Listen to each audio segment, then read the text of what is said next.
Hello everyone, welcome all to a special celebration as we honor the magician on the field Lionel Messi for winning the Best FIFA Player Award of 2023। तो Messi के FIFA best player 2023 के award जीतने पर काफ़ी controversies चल रही है social media पे। तो मेरे एक फ्रेंड ने मुझे कॉल किया और मुझसे पूछा कि ये अवार्ड किस बेसिस पे दिया जाता है, इस पे वीडियो बनाओ और ताकि जो मेरे जैसे लोग हैं जिनको नहीं पता उन्हें भी ये पता चल जाए। तो इस वीडियो में मैं आपको बताऊंगा कि ये अवार्ड किस बेसिस पे दिया जाता है और ये अवार्ड के लिए कौन कौन नॉमिनेट हुआ था। तो without wasting any more time let's get started.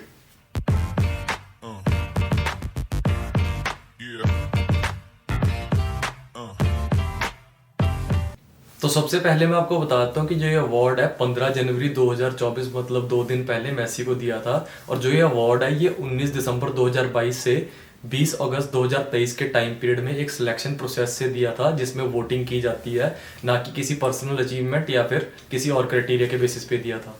इस अवार्ड को मेसी को देने पर कंट्रोवर्सी क्यों हुई है इसका मैं आपको थोड़ा सा हिंट दे देता हूँ, बाकी मैं आपको पूरा वीडियो में समझाता हूँ। इसमें 11 प्लेयर्स को नॉमिनेट किया था, जिसमें से मेसी और जो हालैंड है उनके 48 पॉइंट्स हुए थे। तो दोनों के टाई के बाद मेसी को ये अवार्ड दिया गया। अब ये क्यों दिया गया मैं आपको पूरा वीडियो में बताता हूँ। तो सबसे पहले मैं आपको ये बताता हूँ कि जो 11 प्लेयर्स सिलेक्ट हुए थे मतलब नॉमिनेट हुए थे, ये फीफा के कुछ एक्सपर्ट्स हैं उन्होंने सिलेक्ट किए थे।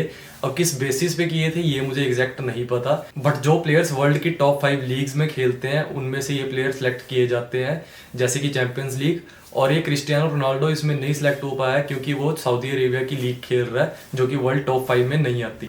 और इस अवार्ड में वोटिंग कौन कौन करता है और विनर कैसे सिलेक्ट किया जाता है अब मैं आपको ये समझाता हूँ। तो इस अवार्ड में जो वोटिंग करते हैं वो 4 ग्रुप्स होते हैं और चारों ग्रुप्स के पास इक्वल परसेंटेज होती है वोटिंग की 25-25%। और जो ये 4 ग्रुप होते हैं इनमें national team captains, national team coaches, expert और प्रोफेशनल जर्नलिस्ट एंड फीफा के रजिस्टर्ड फैंस होते हैं। और इसमें भी क्राइटेरिया होता है कि कोई भी प्लेयर अपने आप को वोट नहीं कर सकता। तो इसमें अब पंगा क्या हुआ आपको मैं ये बताता हूँ। इसमें होते हैं स्कोरिंग सिस्टम, अब जिसके होंगे स्कोर ज़्यादा वो जीतेगा। तो अब मैं आपको ये समझाता हूँ कि स्कोर कैसे काउंट होते हैं। कोई भी कैप्टन अगर वोट कर रहा है तो वो सिर्फ 3 प्लेयर्स को ही वोट कर सकता है अकॉर्डिंग टू नंबर, जैसे फर्स्ट नंबर पे किसी को, सेकंड नंबर पे किसी को एंड थर्ड नंबर पे किसी को। ये मैं आपको अच्छे से एग्जांपल के साथ समझाता हूँ। अब एग्जांपल लेते हैं नेशनल टीम्स के कैप्टन्स के ग्रुप का, जिसमें सभी कैप्टन्स ने वोटिंग की थी। फॉर एग्जांपल कैसेमीरो ने जो वोटिंग की थी उसमें सबसे पहले उसने वोटिंग की थी हालैंड को, सेकंड नंबर पे उसने की थी मेसी को एंड थर्ड नंबर पे उसने एम्बाप्पे को। अब जिसे फर्स्ट नंबर पे वोट मिली उसके 5 स्कोर्स काउंट होंगे और जिसे सेकंड नंबर पे वोट मिली उसके 3 स्कोर्स काउंट होंगे और जिसे थर्ड नंबर पे वोट मिली उसे 1 स्कोर काउंट होगा। ऐसे करके पहले नेशनल टीम्स के कैप्टन्स के ग्रुप के काउंट स्कोर होंगे, फिर नेशनल टीम्स के कोचेस के, फिर मीडिया के एंड फिर फैंस के। हर एक ग्रुप में जिसके सबसे ज्यादा स्कोर होंगे उसे पॉइंट्स मिलेंगे। जिसके सबसे पहले नंबर पे ज्यादा स्कोर होंगे उसे 13 पॉइंट्स, जिसके सेकंड नंबर पे ज्यादा स्कोर होंगे उसके 11 पॉइंट्स एंड जिसके थर्ड नंबर पे ज्यादा स्कोर होंगे उसके 9 पॉइंट्स।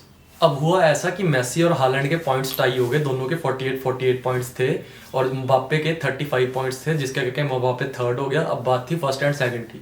फीफा का आर्टिकल 12 जो कि फीफा की ऑफिशियल साइट में है उसमें लिखा है कि अगर किसी प्लेयर्स के पॉइंट्स टाई होते हैं तो जिसे ज्यादा बार 5 पॉइंट्स मिले होंगे, मतलब जिसे नंबर 1 पे ज्यादा बार सिलेक्ट किया होगा, उसको विनर अनाउंस किया जाएगा। अब मेसी को मिले थे 107 बार 5 पॉइंट स्कोर्स और हालैंड को मिले थे 64 बार। तो इसके बेसिस पे मेसी को विनर अनाउंस किया गया। अब मेसी हो गया विनर, तो लोग कर रहे हैं कंट्रोवर्सीज कि सारे अवार्ड मेसी को दिए जा रहे हैं बिना किसी नॉलेज के कि किस क्राइटेरिया पे अवार्ड दिए जाते हैं और किसके बेसिस पे अवार्ड दिए गए हैं। अगर तो ये अवार्ड परफॉर्मेंस के बेसिस पे दिया जाता तो 100% ये अवार्ड हालैंड का होता, क्योंकि जिस टाइम पीरियड में सिलेक्शन हुई है उस टाइम पीरियड में हालैंड की सबसे ज़्यादा अचीवमेंट्स है। तो मेरा कहना ये है कि अगर इतने बड़े लेवल के कोचेज और टीम कैप्टन्स ने किसी प्लेयर को वोट करके जितवाया है तो हु आर वी, हमारा तो कोई लेवल ही मैच नहीं करता उनके लेवल के साथ। और जो हमारी इंडिया टीम के कैप्टन ने वोटिंग की है सुनील छेत्री ने, उसमें उन्होंने सबसे पहले नंबर पे हालैंड, सेकंड नंबर पे रॉड्री एंड थर्ड नंबर पे विक्टर ओसिमहेन को वोट दिए। तो ये था बेस्ट फीफा अवार्ड के बारे में जो मेसी को मिला 2023 में, और तो 2022 में भी उन्होंने विन किया था। और मेसी एक ऐसे अकेले प्लेयर हैं जिनको 17 बार फीफा बेस्ट प्लेयर के लिए नॉमिनेट किया गया और जिसमें से उन्होंने 3 बार अवार्ड को विन भी किया। तो मेसी के अवार्ड जीतने पर आपका क्या ओपिनियन है मुझे कमेंट बॉक्स में बताना। और अगर किसी का कोई डाउट है तो मैं फीफा की जो रूल बुक है वो मैं डिस्क्रिप्शन बॉक्स में अटैच कर दूंगा, वहां से आप देख लेना। होपफुली आपको वीडियो इन्फॉर्मेटिव लगी होगी। If yes then hit the like button and subscribe to my channel and do follow me on Instagram, link given below in the description box. Thank you all, thank you for watching this video.